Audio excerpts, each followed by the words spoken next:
Hi, I'm Clifton Hill, fantasy author, artist, and web developer.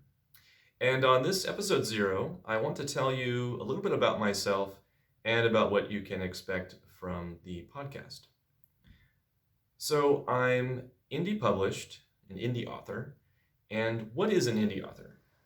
You hear the terms self published and indie author, and of course, tradpub all the time.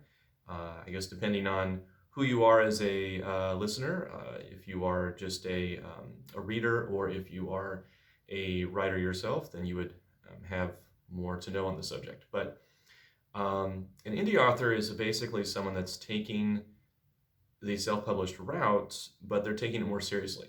So they're not wanting to just put out their work and see themselves in print. They want to do it professionally. They want to have a professional cover art. They want to have professional copy edits. Some may even use structural editors and so on. Now, I've used a copy editor for my work, Kip the Quick, but I did do the copy edits myself for my other works on my own. And that is both having its good and bad points. But anyway, so I am an indie author, and I have been publishing since about 2014. I have about 5 books out. The very first one is a big epic fantasy. That was what I've been most into for my reading life. I got into books with The Belgariad by David Eddings. It's a fantasy series about 5 books long. I think I read it back in the 90s, or was it actually earlier? Actually 80s. I was 4th grade. Anyway, and that was my first foray into fantasy. It was epic styled. You probably wouldn't consider it epic compared to, say, the likes of George R.R. Martin, J.R.R. Tolkien, Harry Potter, and so on. It's a little shorter of a read, but just the same. It is epic in nature. And so that was my real passion when I started things out.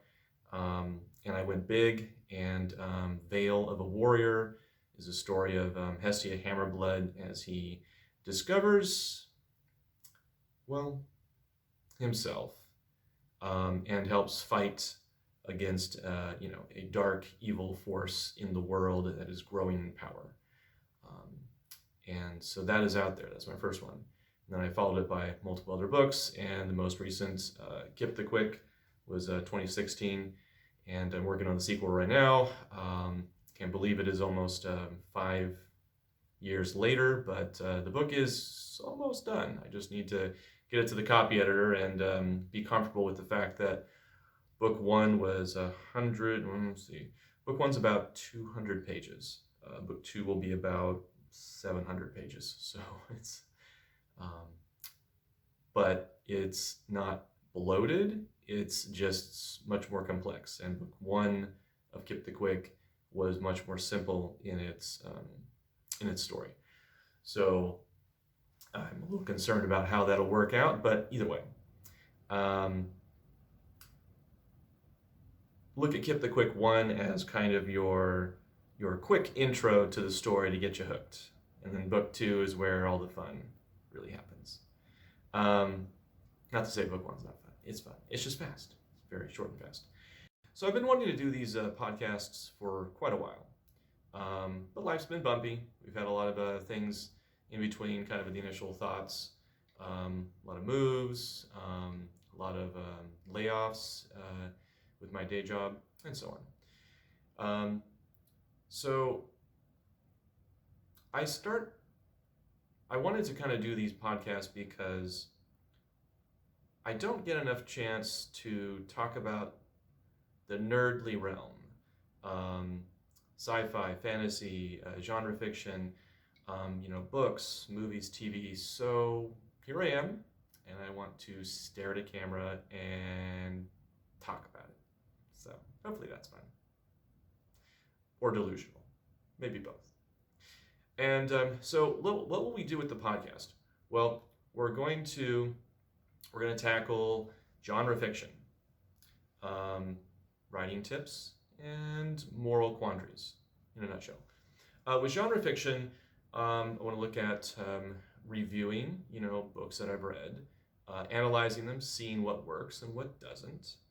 I've been a book reviewer over the years for multiple websites, including SF Signal, which is now, it's still there, but Donardo shut it down for personal reasons. But it was a great website, had lots of traffic.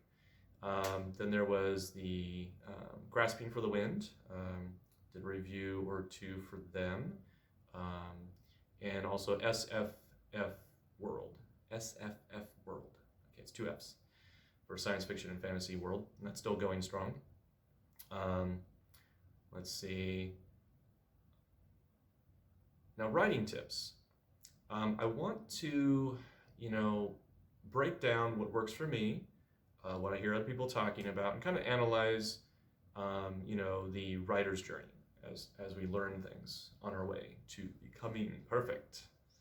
Now, and sometimes that'll be marketing stuff as well. Okay, so moral quandaries. So fiction, I think, is great for looking at life from a different perspective. You can step outside the normal framework of our preconceptions and really be able to think with fresh, unbiased eyes. I don't want to just talk about books and media. I want to go deeper. Let's analyze the connections and wisdom that we can find within fiction to real life. Sci-fi and fantasy stories are often of the what if, and they can serve as cautionary tales and opportunities to explore what might otherwise remain the unknown. Thanks for listening, dear reader. Visit www.cliftonh.com, subscribe to my newsletter, and read my books. Reading is awesome.